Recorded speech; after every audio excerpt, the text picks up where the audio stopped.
कृष्ण भक्तिवेदांत स्वामी नामिने नमस्ते सरस्वती देवे गौरवाणी प्रचारिणे निर्विशेष शून्यवादी भाष्यशक्ति देशधारिणे जय श्री कृष्ण चैतन्य प्रभु नित्यानंद श्री अद्वैत गदाधर श्रीवासदि गौर भक्तवृंद हरे कृष्ण कृष्ण कृष्ण हरे हरे हरे राम राम राम हरे हरे हरे कृष्ण श्रीमद्भागवतम மூன்றாம் கேண்டோ அத்தியாயம் 19 இரண்யாசகன்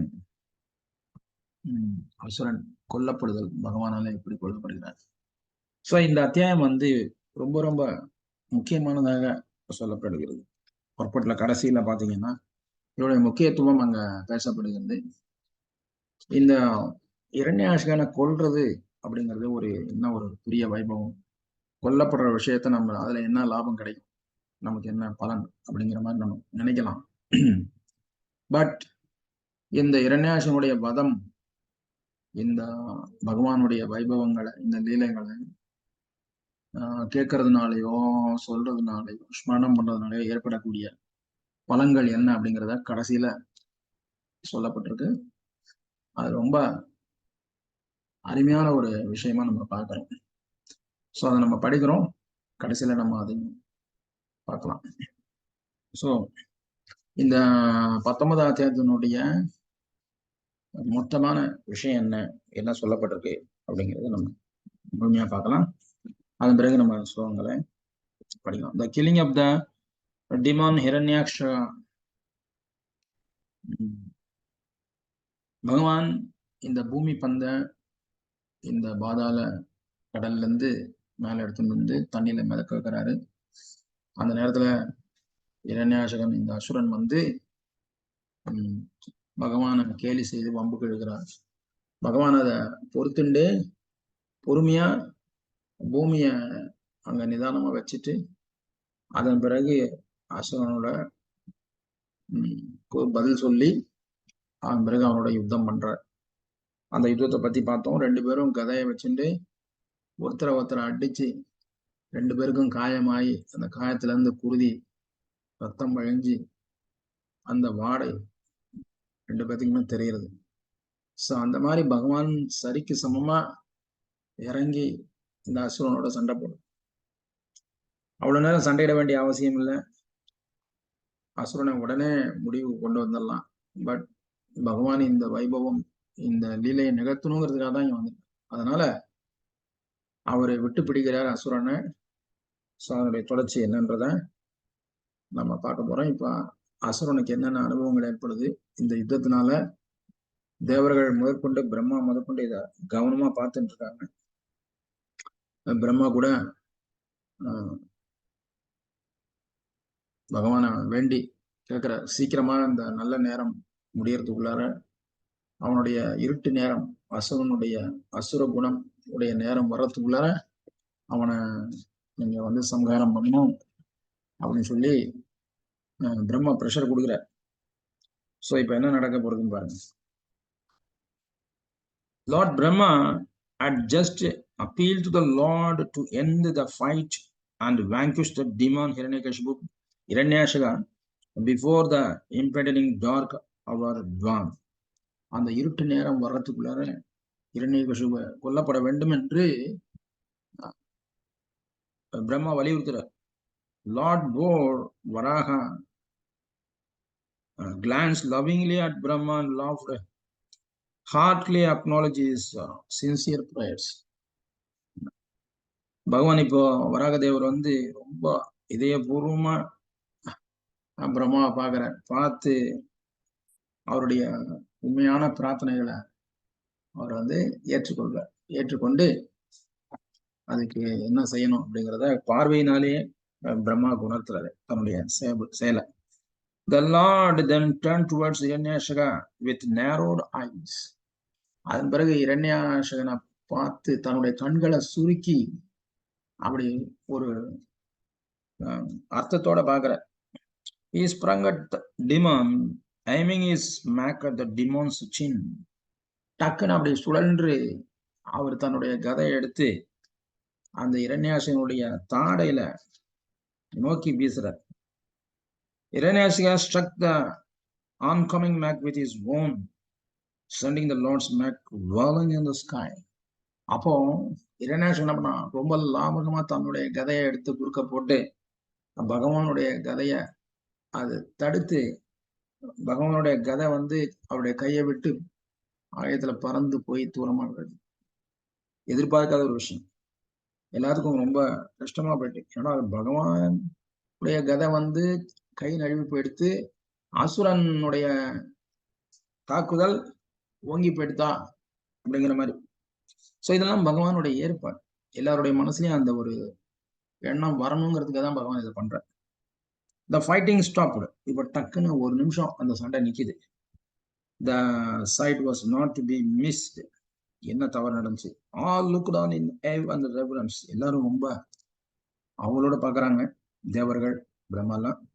How could a whirling Mac that had just left the hand of his combatant be so captivating? எப்படி பகவானுடைய கையிலிருந்து அந்த கதை வந்து நழுவி போனது? It was incomprehensible. இது ஏற்றுக்கொள்ள முடியாத ஒரு விஷயம். But it just was. அது நடந்துருச்சு. அது காரணம் பகவான் தான். This was Hiranyaksha opportunity. இப்போ இரண்யாஷனுக்கு ஒரு நல்ல வாய்ப்பு.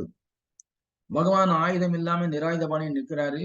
இரண்யாஷகன் கையில கதை இருக்கு, தாக்கலாம். At this moment, his enemy had no weapon. Hiranyakashipu could end the fight. He could strike his unarmed foe and win the battle. நிராயுதபாணியா இருக்கக்கூடிய பகவான இரண்யாஷகன் தன்னுடைய கதையினால தாக்கி வெற்றி பெறலாம். ஆனா என்ன நடந்தது? அது நடக்கல. But he stepped back. இரண்யாஷகன் வந்து பின்னாடி போறான். He placed his Mac on his shoulder and smiled softly. தன்னுடைய கதையை எடுத்து தோல் மேல வச்சுட்டு ரொம்ப இதுவா கேலித்தனமா சிரிக்கிறான். Waiting for lord Varaha to ready himself. வராக பகவானுக்கு நேரம் கொடுக்கிறார், மறுபடியும் அவர் தயாராவதற்கு. What was Hiranya doing? இரண்யாகசிபன் ஏன் இது மாதிரி செய்யறான்? Was he abiding by the laws of combat? போர்ல அவரு விதிமுறைகளை பின்பற்றுறாரா? Not to strike an unarmed opponent. எதிரி கையில ஆயுதம் இல்லைன்னா அவரை தாக்கக்கூடாதுன்னு போர்ல ஒரு விதி இருக்கு. நிராயுதபான எதிரியை வந்து ஆயுதம் தாக்கக்கூடாது. பட் அந்த விதியை ஒரு அசுரன் பின்பற்றுவான்னு சொல்ல முடியாது. The demand was who followed the no laws, but his own was deciding now to follow a rule. இப்போ இந்த விதிய அந்த அசுரன் ஏன் கடைபிடிக்கிறானா? Pretender of the choices. What was he trying to achieve by doing this? இதை செய்யறதுனால அவன் என்ன எதிர்பார்க்கிறான், என்ன நடக்க வேண்டும் அவன் நினைக்கிறான். Invoke anger in his opponent. எதிரிய உடைய கோபத்தை தூண்டுவதற்காகத்தான் இந்த ஒரு ஏளனமான ஒரு செயலை அந்த அசுரன் செய்யறான். If so it was working. அது இப்போ நடந்தது. பகவானுடைய கோபம் தூண்டப்பட்டது. As the Lord's whirling Mac fell to the ground, பகவானுடைய அந்த கதை போய் தரையில விழுந்த பிறகு the demigods and rishis cried in alarm. தேவர்கள் மற்ற ரிஷி முனிகள்லாம் இந்த யுத்தத்தை பார்த்துட்டு இருக்கோம். எல்லாருமே ரொம்பவும் கவலையில கத்த ஆரம்பிச்சுட்டாங்க. Seeing their anxiety, Varaha invoked his spinning disc with a rash of sharp edges. அவங்களுடைய தவிப்பை பார்த்த உடனே பகவான் தன்னுடைய சுதர்சன சக்கரத்தை உடனே வர வைக்கிறாரு. அதாவது மின்னல் மாதிரி ஒளியோட மிக கூரான அதனுடைய எட்ஜ் அப்படியே சடர்னு வந்து அந்த அவர் கையில அந்த சுதர்சன் சக்கரம் இப்போ வந்து நிக்குது. கதை கீழ் விழுந்துருக்கு. சுதர்சன் சக்கரம் suddenly the Solomon cry storm to started muttering. இப்படி திகில் அடையும் வகையில அந்த சுதர்சன் சக்கரம் இப்ப அவர்கிட்ட வந்துருக்கு. இப்ப சிச்சுவேஷன் மாறி போயிடுச்சு. They had just realized that Varaha was none other than Supreme Personality of God. இப்ப எல்லாத்துக்கும் ஒரு விஷயம் தெளிவாது. இந்த வராகர் அவதாரம்ங்கிறது பகவான் விஷ்ணு தான். ஏன்னா சுதர்சன் சக்கரம் வந்து இப்ப அத எல்லாத்தையும் காட்டி கொடுத்துருச்சு, இன்க்ளூடிங் இரண்யாசுகன். யாரு இரண்யாசுகன் யாரை எதுக்கணும்னு நினைச்சானோ அவருடைய அடையாளம் இப்போ எல்லாத்துக்கும் தெரியப்படுத்தப்பட்டு விட்டது. இரண்யாசுகனுக்கும் அது தெரியுது. Victory to you O lord they all have. மேலிருந்து தேவர்கள்லாம் வெற்றி உண்டாகட்டும் அப்படின்னு சொல்லி வாழ்த்துறாங்க. Please don't play with this demon anymore, finish him now off. இந்த அசுரனோட ரொம்ப நேரம் நீங்க விளையாட வேண்டாம், போதும் விளையாட்டு, உடனே இவனோட கதையை முடிங்க அப்படின்னு எல்லாம் மேல இருந்து கத்துறாங்க. Is this contempt. இரண்டாசிகன் வந்து அவனுக்கு வந்து அசுரன், அவனுக்கு எந்த சூழ்நிலையிலும் வந்து புத்தி வேலை செய்யாது. அதனால ஏதோ ஒரு ஏளனத்தோட ஒரு ஓசைய எழுப்பிண்டு அப்படி பாக்குறான். He leapt in the air, Mac overhead, roaring, "You are a slime." தன்னுடைய கதை எடுத்து சுழற்றிண்டு மேல பகவான் மேல மறுபடியும் தாக்குதலுக்கு வர. The Lord chuckled as he lifted his left foot and playfully knocked the Mac from the demon's grasp. அப்படி வரும்பொழுது தன்னுடைய முன்னாடி வலது காலை எடுத்து வச்சு அதை தடுத்து அந்த அசுரனுடைய தாக்குதலை நிறுத்துற. It turned clumsily to the ground. அப்படி தாக்கி அதை தரையில இழுத்துற. இப்போ அசுரனுடைய கதை வந்து கீழ் தரையில கிடக்கு. இப்போ பகவான் சொல்றாரு, pick up your weapon and try again. உன்னுடைய ஆயத்தை எடுத்து மறுபடியும் முயற்சி பண்ணு.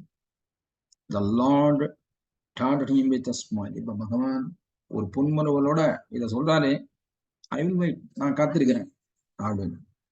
Hiranyashiya growled as he picked up the Mac, keeping his eyes locked on the Lord.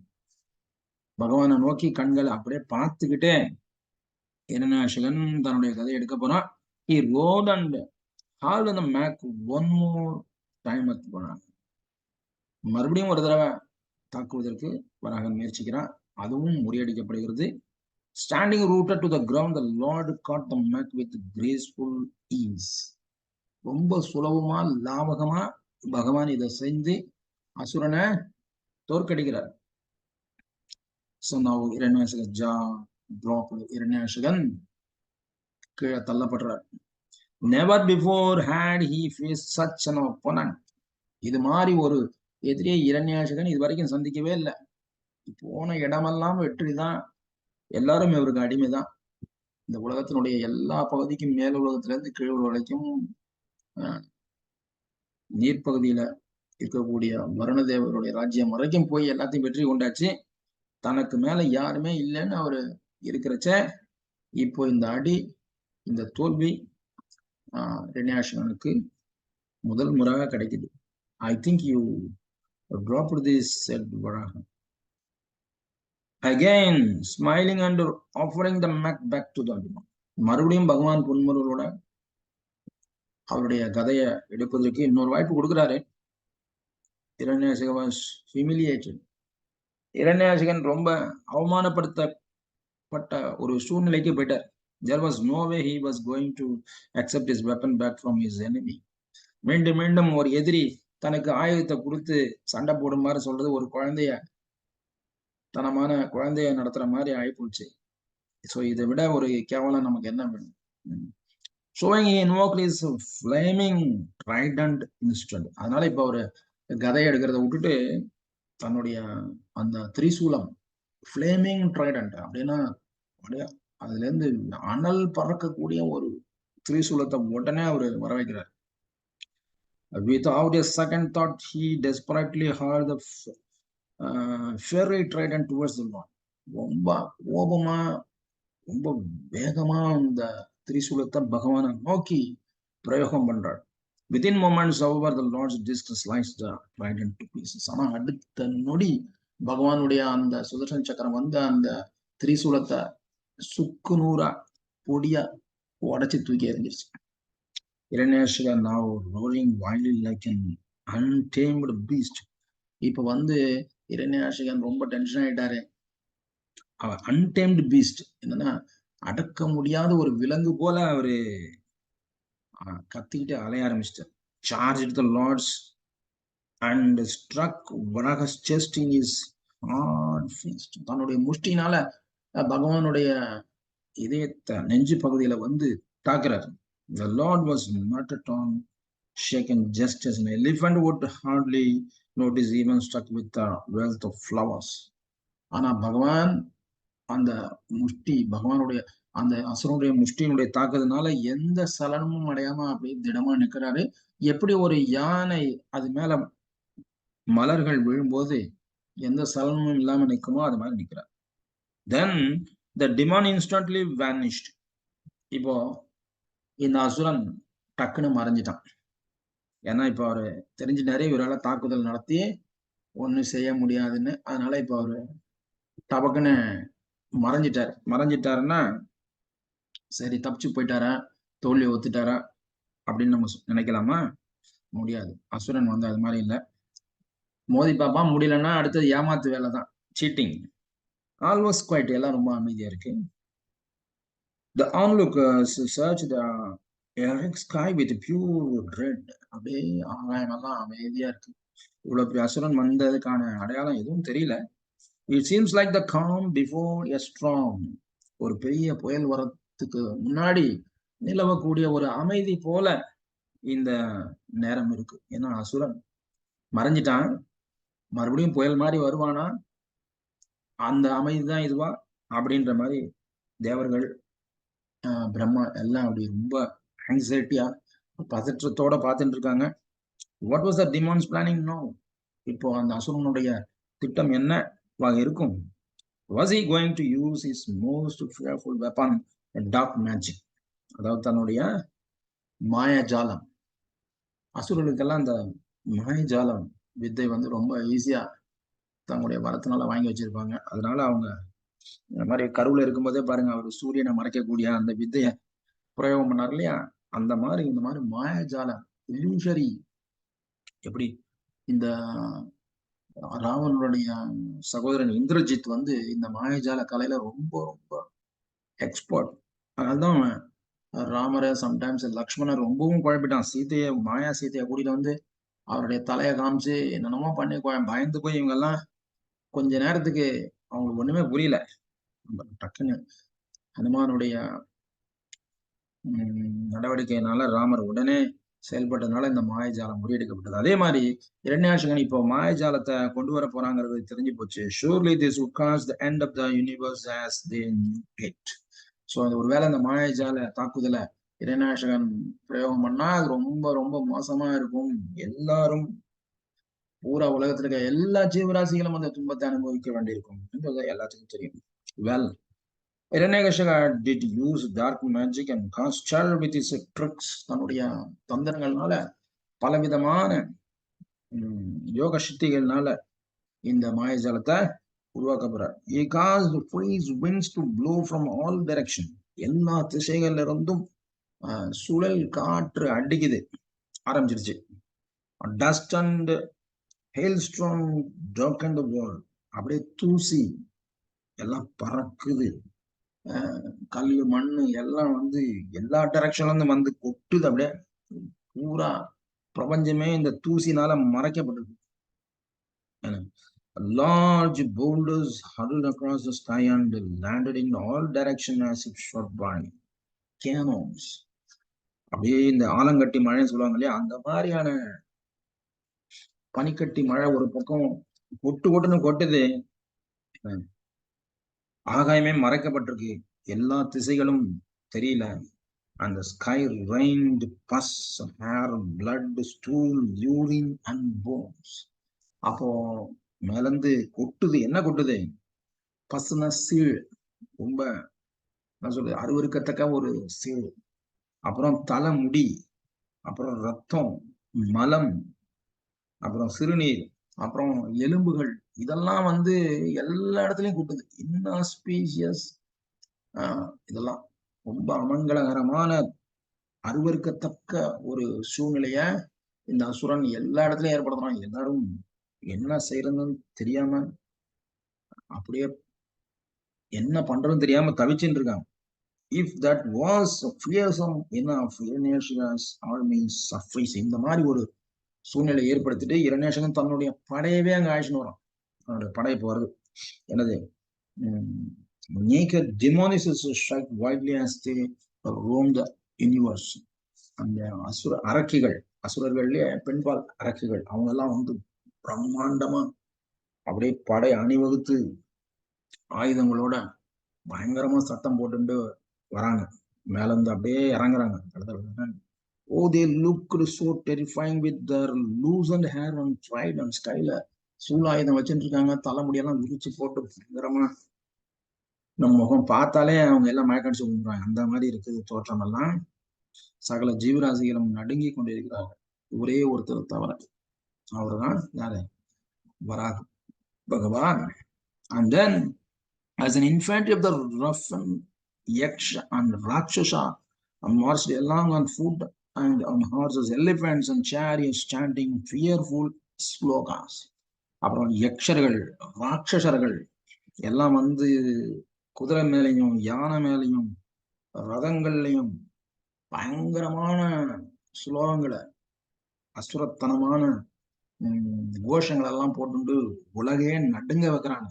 எல்லாம் சூரியன் சந்திரன்லாம் கிடுகிடுத்து போய் எல்லா இடத்துலயும் தூசியும் அசுத்தமும் நிறைந்து ஒரு கம்ப்ளீட் எல்லாமே முடிஞ்சு போச்சு. இனிமே எந்த பிரயோஜனமே இல்லை, அந்த அளவுக்கு டேமேஜ் ஆகி போச்சு, எல்லாமே அசிங்கமா போச்சு அப்படிங்கிற ஒரு நிலைமையை உருவாக்கணும். The world was filled with utter horror. உலகம் முழுவதும் பயத்தால் நிரம்பி உள்ளது. All expect for the Lord both. வராக பகவானை தவிர மீதி அத்தனை பேரும் இந்த நிலைக்கு வந்துட்டாங்க. And ever he simply realized his chakra again. பகவான் இப்ப மறுபடியும் தன்னுடைய சக்கரத்தை, சுதர்சன சக்கரத்தை எடுக்கிறார். And all the magical forces melted into oblivion. அடுத்த வினாடி இந்த மாயாஜாலம் மறைஞ்சு போச்சு. பகவானுடைய சுதர்சன சக்கரம் இந்த அசுரனுடைய இந்த மேஜிக், பிளாக் மேஜிக்க உடனே அங்கிருந்து போக்கி விட்டது. Meanwhile, Diti Hiranyashaka mother felt a shudder in her heart. இந்த நேரத்துல இந்த இரண்யாசகனுடைய தாய் திதி, அவருடைய இதயத்துல ஒரு நடுக்கம் ஏற்பட்டது. She remembered the prophecy of the husband Kashyapa. கஷ்யப்பருடைய அந்த தீர்க்க தரிசனத்தை அன்னைக்கு சொன்னார் இல்லையா, இந்த மாதிரி தப்பான நேரத்துல கர்ப்பதான சம்ஸ்காரத்தினால பலவிதமான பிரச்சனைகள் வரும் அப்படின்னு சொன்னது இப்போ அந்த அம்மாவுக்கு தீதிக்கு நினைவுக்கு வருது. அண்ட் பிளட் ஸ்ட்ரீம்டு ஃப்ரம் அவர் பிரஸ்ட். அவருடைய மார்பில இருந்து பால் சுரக்கிறதுக்கு பதிலா ரத்தம் சுரக்கிறது. This was a sure sign. இது ஒரு நிச்சயமான அடையாளம். எதுக்கு? her son would soon be no more. அவனுடைய மகன் விரைவில் இறக்க போகிறான் என்பதற்கான நிச்சயமான ஒரு அடையாளமாக இது திதி அவருடைய தாய் உணர்ந்தாள். However, evil her son had been, he was still her child. அவனுடைய மகன் ஒரு அசுரனாக இருந்தாலும் அவருடைய குழந்தை, அவனுக்கு தாய். சோ அதை மாற்ற முடியாது.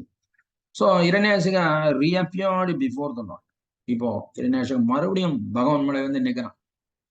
அவருடைய நேரடி தாக்குதல் தோல்வி அடைஞ்சது, அவருடைய மாயாஜால வித்தை தோல்வி அடைஞ்சது. இப்ப அடுத்த கட்ட நடவடிக்கையாக இரண்யாசகன் பகவான் முன்னாடி வந்து தோன்றான்.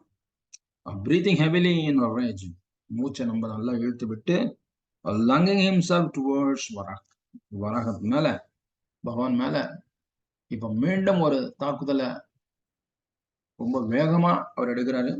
He tried to crush the Lord with his embrace. பகவான் அப்படியே கட்டி பிடிச்சு நொறுக்கிடலாம் தன்னுடைய பலத்தினால அப்படின்னு சொல்லி பகவானை பிடிக்க வர. But the Lord simply appeared outside of his embrace. ஆனா பகவான் லாவகமாக இந்த அசுரனுடைய பிடியிலிருந்து விலகி போறார். How was that possible? எப்படி நடந்தது? While with friends, Hiranyashika finally beat the chest of the Lord again and again. இப்போ இரண்யாக்ஷகன் பகவானுடைய மார்பு பகுதியில பல தடவை தாக்குதல் நடத்துறார். Lord Varaha not affected in a slightest, simply slapped the demon across the ear and that was it. பகவான் அத ரொம்ப சர்வசாதாரணமாக அந்த அடியை வாங்கிட்டு கடைசியா தன்னுடைய கால்னால, வராக அவதாரம்ங்கிறதுனால அவருடைய பாதத்தினால, பகவானுடைய பாதம் தான் நம்ம அதை சொல்லணும். ஸோ அந்த பாதத்தினால இந்த அசுரனுடைய காது பகுதியில ஓங்கி ஒரு உத விடுறார். அதாவது பகவானுடைய திருவடிக்காக, திருவடி தன்னுடைய தலைமையில படணும், தன் மேல படணுங்கிறதுக்காக எவ்வளவு யோகிஸ் எல்லாம் ஜென்ம ஜென்மமா தபஸ் பண்ணிட்டு இருக்காங்க. ஆனா அந்த அசுரன் சண்டை போட்டு பகவானுக்கு விரோதமா பிரதிகூலமான ஒரு விஷயமா நடந்து பகவானுடைய திருவடிய அவரு சேவையா பெறார். சோ இதுதான் பாக்கியம். இரண்யாக்ஷக's body wailed through the sky before landing on the ground. அப்படியே இரண்யாக்ஷகனுடைய அப்படியே ஆகாயத்துல சுழன்று பறந்து போறார். பறந்து போய் அப்புறம் கீழே வந்து விழுறார். His eyes bulged out of their sockets. கண்கள்லாம் அப்படியே வீங்கி அதனுடைய குழியில இருந்து கிட்டத்தட்ட வெளியே வந்த மாதிரி ஆயிடுச்சு. இந்த மாதிரியான ஒரு உத அடி பகவான் அவனுக்கு கொடுத்தார். With arms and legs broken and hair scattered, he fell down dead. அவனுடைய எலும்புக்கு கை காலெல்லாம் உடஞ்சி தலைமுடியெல்லாம் பிஞ்சி கீழே விழுந்து அவருடைய உயிர் உடனே பிரிந்தது.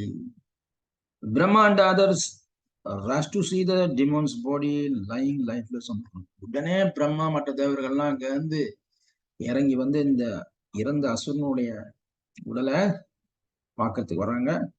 Although his spirit had left, the glow of his face had not yet faded. அவனுடைய ஆத்மா உடலை விட்டு பிரிந்து விட்டது. ஆனாலும் அந்த முகம் எந்த வாட்டமும் இல்லாம அதே நிலைமையில அப்படியே இருக்கு. His tongues were filled with fearful and he was still biting his lip. இறந்த பிறகு கூட அவன் கோபத்துல தன்னுடைய உதடுகளை பல்லுனால கடிச்சுக்கிட்டு நிக்கிறதே பார்க்கறதுக்கே பயங்கரமா இருக்கு. Brahma smiled and said, who could meet such a blessed death? இந்த மாதிரியான ஒரு கருணை பெற்ற ஒரு மரணம் யாருக்கு கிடைக்கும்? This demon was struck by the foot of the Lord.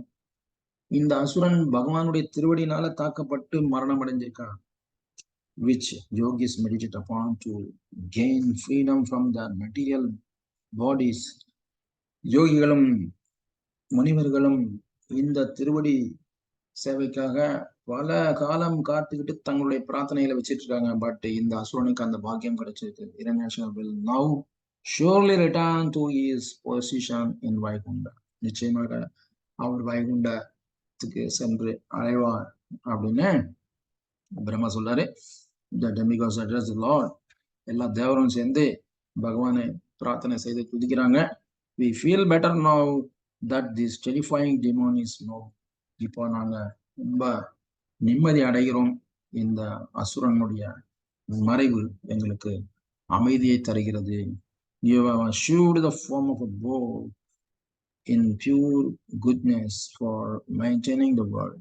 இந்த உலகத்தை பராமரிக்கிறதுக்காக இந்த வராக அவதாரத்தை தாங்கள் எடுத்தது மிகுந்த போற்றுதலுக்குரியது, பேசப்படக்கூடிய நினைவுல இருக்கக்கூடிய ஒரு விஷயமா இதை நாங்க கருதுறோம். We are now at ease and devoted to your lotus feet. நாங்கள் எல்லாம் உங்களுடைய தாமரை திருவடிகளை சரணடைகிறோம் என்று எல்லா தேவர்களும் பகவானுடைய துதிய பாடுறாங்க. All glories to you. As the demigods headed by Brahma praise the Lord. பகவான் வந்து பிரம்மாவோட தலைமையில எல்லா தேவருடைய புகழ்ச்சிக்கும் துதிக்கும் பிறகு அவர் அந்த இடத்தை விட்டு மறைந்து செல்கிறார். He returned to his own abode. தன்னுடைய சொந்த இருப்பிடத்திற்கு பகவான் திரும்பி செல்கிறார். He is own abode where there is always a festival. எப்பவுமே அங்க எல்லா விதமான விழா கோலம் அங்க தயாரா இருக்குது. இப்படி வராகர் தேவர் இரண்யாட்சகனை வதம் பண்ணிட்டார். இந்த வைபவத்தை, இந்த லீலைய Vidura was delighted to hear this passing from Maitreya Rishi. Maitreya Rishi கிட்ட இருந்து விதுரர் வந்து இந்த வைபவத்தை கேட்டு அப்படியே அதுல மூழ்கி போய் தன்னை மறந்து அந்த யோசனையில இருக்கார். Anyone who hears this story, சொல்றார் மைத்ரேய், யார் ஒருவர் இந்த வைபவத்தை கேட்கிறாங்களோ, கதையை கேட்கிறாங்களோ, tell this story சொல்றாங்களோ, or even enjoy this story, இத அனுபவிச்சு ஆனந்தத்தோட கேட்கிறாங்களோ, of the killing of Hiranyashika, will no longer have to suffer the result of sinful activities. அவர்களுக்கெல்லாம் அந்த பாவ விளைவுகளிலிருந்து விடுதலை பகவான் நிச்சயமாக கொடுக்கிறார். Such persons will achieve great wealth, fame, a long life and everything they wish for. அவருடைய விருப்பங்கள் அனைத்தும் நிறைவேற்றப்படுகிறது. அவருடைய வளம், செல்வம், புகழ், நீண்ட ஆயுள், ஆரோக்கியம் எல்லாமே அவங்களுக்கு கிடைக்கும். If they engage in battle, they will have great strength. ஒருவேளை அவர்கள் நியாயமாக சண்டையிட வேண்டிய ஒரு சூழ்நிலை இருந்தால் அவருடைய வீரத்திற்கு எல்லா உண்டான சக்தியும் அவர்களுக்கு அளிக்கப்படும். They listen to this story at last moment of their life. ஒருவேளை இந்த இரண்யாட்சகனுடைய வதத்தை தங்களுடைய வாழ்க்கையினுடைய இறுதி நேரத்துல அவங்க கேட்டா, they will immediately return to the spiritual world. அவங்களுக்கு உடனடியாக ஆன்மீக உலகத்துக்கு ஏற்றம் கிடைக்கும். ஸோ இப்படியாக பகவான் தன்னுடைய வைபவங்களுக்கு ரொம்ப முக்கியத்துவம் கொடுக்குறாங்க. தான் பகவத்கீதை ஜென்ம கர்ம சமே திவ்யம். பகவானுடைய பிறப்பு, அவருடைய ஆக்டிவிட்டிஸ், லீலைகள், ஸோ அது மட்டுமே இந்த கட்டுண்ட ஜீவன்களை விடுவிக்கக்கூடியது அப்படிங்கிறத இந்த ஸ்டேட்மெண்ட் விது மைத்திரருடைய இந்த வாக்கு மூலத்துல நம்ம தெரிஞ்சுக்கலாம். ஸோ இந்த இரண்யாட்சகனுடைய வதத்தை கேட்கிறவங்களும் சொல்றவங்களும் அதை நினைவு கூறுவங்களும் தன்னுடைய வாழ்க்கையினுடைய கடைசி நேரத்துல ஒருவேளை அதை கேட்டா கூட அவங்களுக்கு விடுதலை நிச்சயம், அவங்களுக்கு எல்லா விதமான மங்களகரமான வாய்ப்புகளும் ஏற்படும் என்று மைத்ரேயர் வாழ்த்தி விதுரரை ஆச்சரியத்துல மொழிபெயர்க்கிறாரு. விதுரர் ரொம்ப ஆனந்தமா இதை கேட்டு இருக்காரு. ஸோ இதான் இந்த அத்தியாயத்தினுடைய சுருக்கம். நம்ம இப்போ மேபி 1-2 ஸ்லோகங்களை நம்ம படிக்கலாம். பதம் 1 படிக்கலாமா? மைத்ரேய உவாச்ச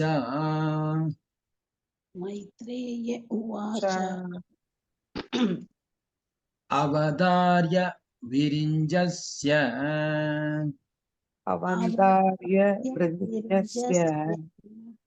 நிர்வ்யலீகாம்ருதம் வசஹ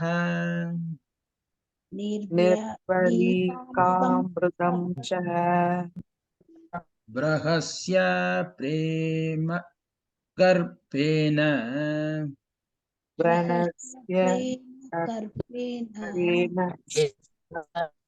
ததபாங்கேன சோக்ரஹீத்.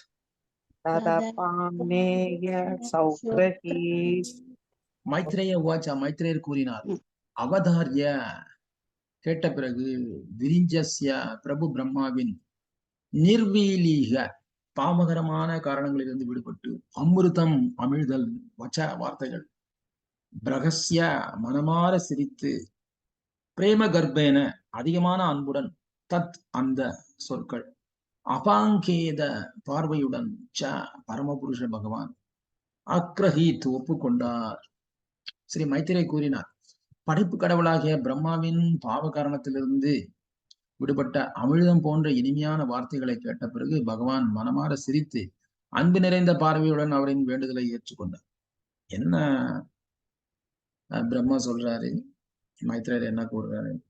பிரம்மா இந்த அசுரன் ரொம்ப நேரம் இருந்தா சிக்கலாயிடும், பிரச்சனை, அவனுக்கு நேரமாக சக்தி கூடிண்டே போகும். நீங்கள் பகவான் நிச்சயமா அவரை மரணம், அசுரனை கொல்ல முடியும், நம்பிக்கை இருக்கு. இருந்தாலும் எங்களுக்கு பயமா இருக்கு, பதற்றமா இருக்கு. இந்த நல்ல நேரம் முடியறதுக்குள்ளார ஃபேவரபிளான வெற்றிக்கான நேரம் பகல். அதன் பிறகு இருள் அசுரனுக்கு சாதகமான நேரம். அதுக்கு முன்னாடி இவரை நீங்க தயவு செய்து கொன்னுடுங்க, இவனோட கதையை முடிச்சிடுங்க. இவனால பாதிக்கப்பட்டவங்க இந்த உலகத்திற்கு எல்லாருமே, ரிஷி, முனி, பக்தர்கள், பசுக்கள், எல்லா உயிரினங்களையும் கொடுமைப்படுத்தியிருக்கான். அதனால நீங்க தாமதப்படுத்த வேண்டாம், உடனே நிறைவேற்றுங்கள் அப்படின்னு பிரம்மா சொன்னத பகவான் இங்கிருந்து பார்த்து ஒரு புன்முறுவலோட அதை ஏற்றுண்டார். நிர்வியலிகா என்ற வார்த்தை மிகவும் குறிப்பிடத்தக்கது. தேவர்களது பகவானது பக்தர்களின் வேண்டுகோள் அல்ல பாவ காரியங்களிலிருந்து விடுபட்டது. ஆனால் அசுரர்களின் வேண்டுகோள் பாவ காரியங்களால் நிறைந்தது. அசுரனான இரண்யாட்சகன் பிரம்மாவிடமிருந்து பெற்ற வரத்தால் மிகவும் பலம் பொருந்தியவனாவான். வரம் பெற்ற பிறகு அவனுடைய பாவம் நிறைந்த எண்ணங்களால் தொல்லையை உண்டாக்கினான். பிரம்மா மற்றும் பிற தேவர்களின் வேண்டுதலை அசுரர்களின் வேண்டுதலோடு ஒப்பிடக்கூடாது. சோ பலவிதமான பிரார்த்தனைகள் எல்லாரும் பண்றோம் என்ன, பட் பிரார்த்தனை என்பதனுடைய உண்மையான அர்த்தம் வந்து அனலாய்டு, அன்மோட்டிவேட்டட், அன்இன்டரப்டட். எந்த விதமான பலனை எதிர்பார்க்காத, தடையில்லாத, பகவானுக்கு சேவை செய்யக்கூடிய வாய்ப்பை தேடுகின்ற பிரார்த்தனை தான் உண்மையான பிரார்த்தனை. ஸோ அது யார் பண்ணுவாங்க? தூய பக்தர்கள் தான் பண்ணுவாங்க. ஆனா அசுரர்கள் அப்படி இல்லை. தங்களுடைய சுயநலத்துக்காக, புலனின்பத்துக்காக, பெருமைக்காக, பதவிக்காக, எல்லாத்தையும் அடக்க வேண்டும் என்ற நோக்கத்திற்காக அவங்க வரங்களை, பிரார்த்தனைகளை வச்சு பிரம்மா கிட்ட இருந்து வாங்கலாம். பிரம்மா ஓம் பிரம்மாய நம, பிரம்மாய நமன்னு கடுமையான தவம் பண்ணாரு, வரம் வாங்கினாரு. ஆனா என்ன பிரயோஜனம்? ஊர் ஃபுல்லா கெட்ட பேரு, எல்லாருமே அவரை வெறுக்கிறாங்க. பண்ண தவமும் பிரார்த்தனையும் வழிபாடும் எல்லாம் வேஸ்டா போச்சு. நல்ல காரியத்துக்கு பயன்படுத்தப்படும் பொழுதுதான் அது அந்த வழிபாடு கூட, பிரார்த்தனை கூட, தியானம் கூட, தவம் கூட பெருமை அடையும். சின்ன ஒரு விஷயமா இருந்தா கூட அது பிரயோஜனமா இருக்கும். பகவான் அதுதான் பகவத்கீதை சொல்றாரு, நீ பெருசாலாம் ஒண்ணும் செய்ய வேண்டாம், என்னைய பிரார்த்திக்கணும்னா பத்ரம் புஷ்பம் பலம் தோயம் அஷ்டாமி பிரியதாத்மனக.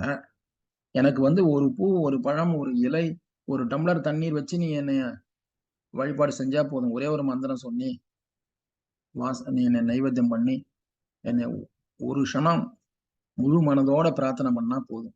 பெரியசா நீ எதுவும் பண்ணி எல்லாத்தையும் பெருமைப்படுத்துற மாதிரி செஞ்சு நான் தான்ற ஒரு அகங்காரத்தை நீ பெற வேண்டாம். அதனால உன்னுடைய பிரார்த்தனையும் உன்னுடைய வழிபாடும் வேஸ்டா போயிடுன்ற. சோ அசுரர்கள் இந்த மாதிரி தான் பண்ணி எல்லாத்துக்கும் தொல்லையை உண்டாக்கி போவாங்க. அதனால பிரார்த்தனைகள், தேவருடைய பிரார்த்தனை, பக்தருடைய பிரார்த்தனை, அசுரருடைய பிரார்த்தனை எல்லாம் ஒன்னும் வித்தியாசமான.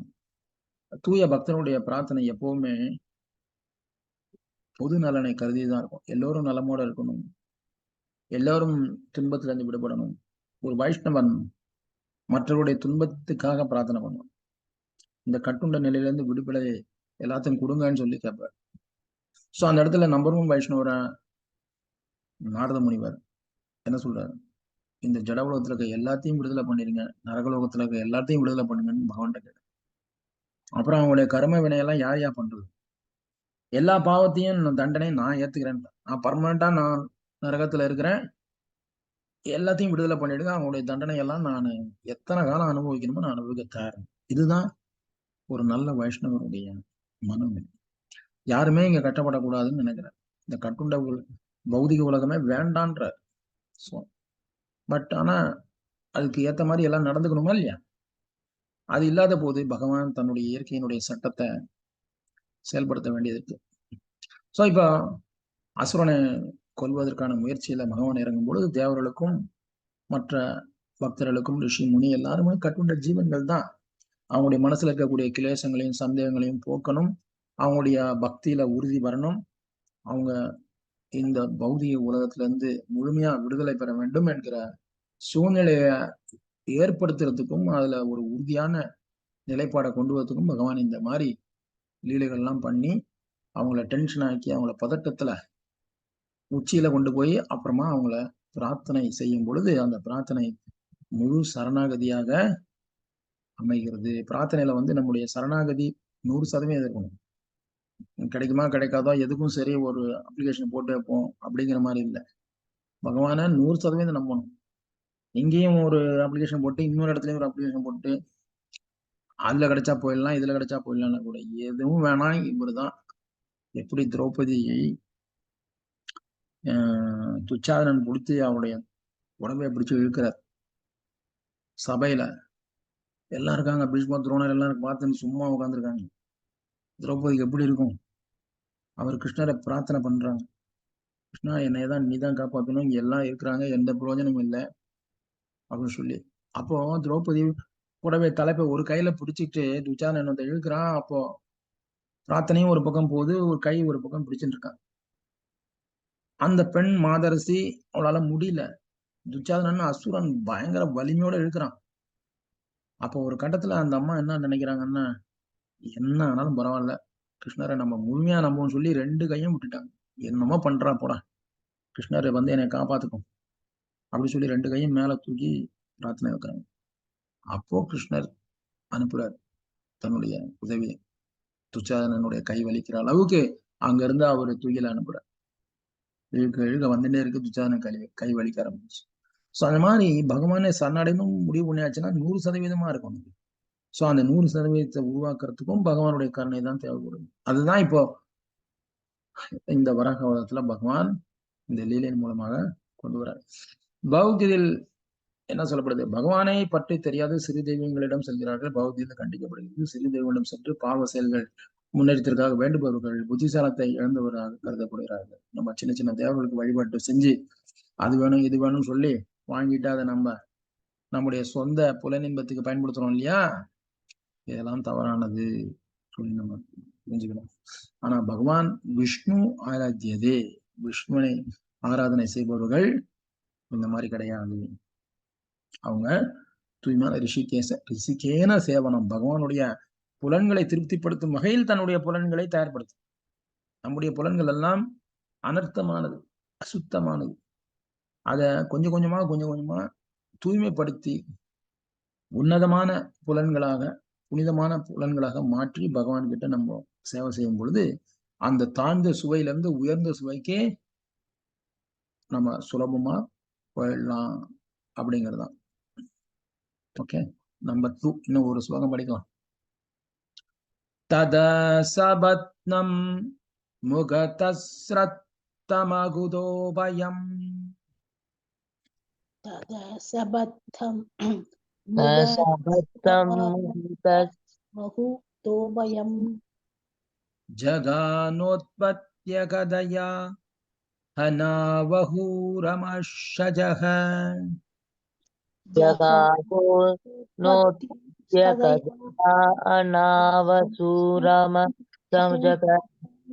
ததா பிறகு சபத்தம் எதிரி முகத அவரின் முன்னால் சரந்தம் வீராப்பு நடை அகுதோ பயம் பயமின்றி யகானா அடித்து உற்பத்திய பாய்ந்த பிறகு கதையா கதையுடன் ஹனா முகவாய்க்கட்டையில் அசூரம் தீயவன் அஷஜ பிரம்மாவின் மூக்கு துளையிலிருந்து பிறந்த பகவான்.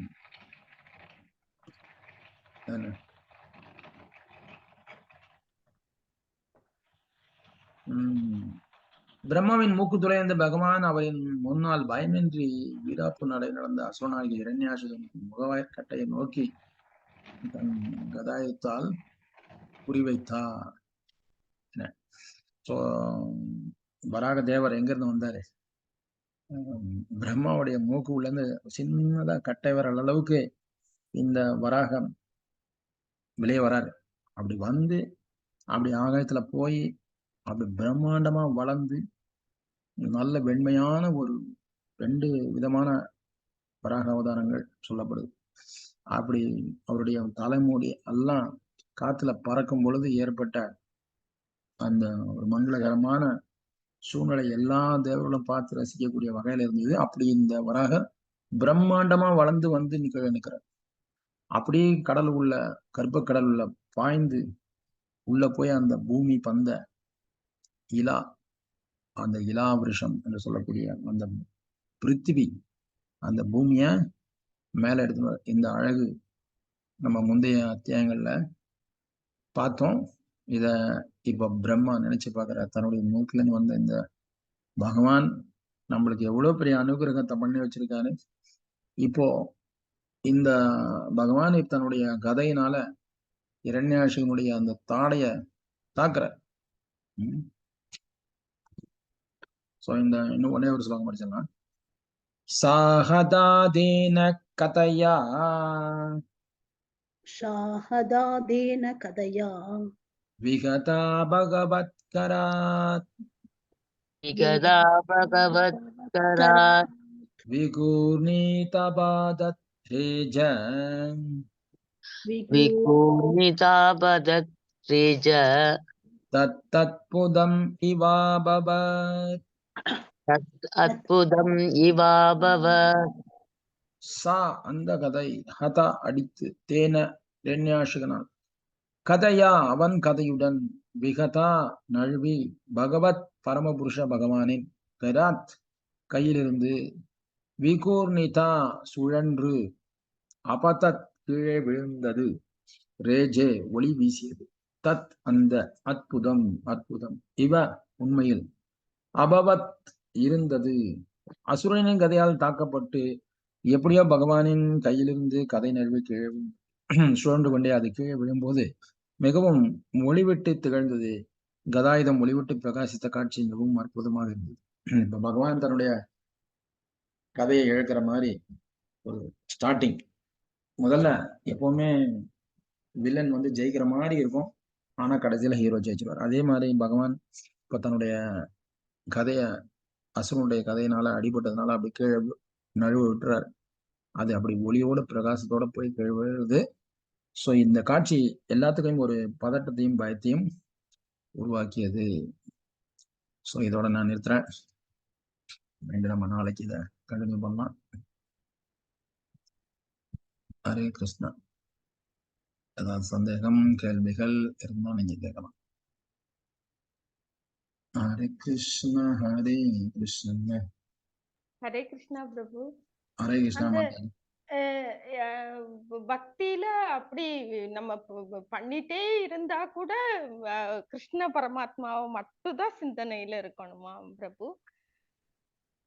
எஸ், கோவிந்தம் ஆதி புருஷம் தமகம் பஜாமி அப்படிங்கிற கொள்கையை நீங்க ஏத்துக்கிற வரைக்கும் நீங்க கஷ்டம்தான். அதுக்கப்புறம் எல்லாம் சரியா ஏத்துக்கிட்டாச்சு பிரபு. ஆனா வந்து அடுத்த சாமி குன்ற மாதிரியும் வந்துருது அது நீங்க சொன்ன பாயிண்ட்ல.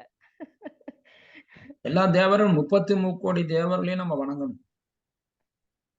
ஆனா வேருக்கு தண்ணி ஊத்துற மாதிரி பகவான் கிருஷ்ணர் கோவிந்தன் மூலமாக அவர்களை எல்லாம் நம்ம வணங்கணும். அது மாதிரி நம்ம பிரிச்சு எதையும் பேச வேண்டிய அவசியம் கிடையாது. கோவிந்தனை நீங்க வணங்க ஆரம்பிச்சாலே எல்லா தேவர்களும் அதுக்குள்ள வந்துருவாங்க. அதனால அடுத்த சாமி, நம்ம சாமி, அவரு சாமி எல்லாம் ஒரே சாமி தான்.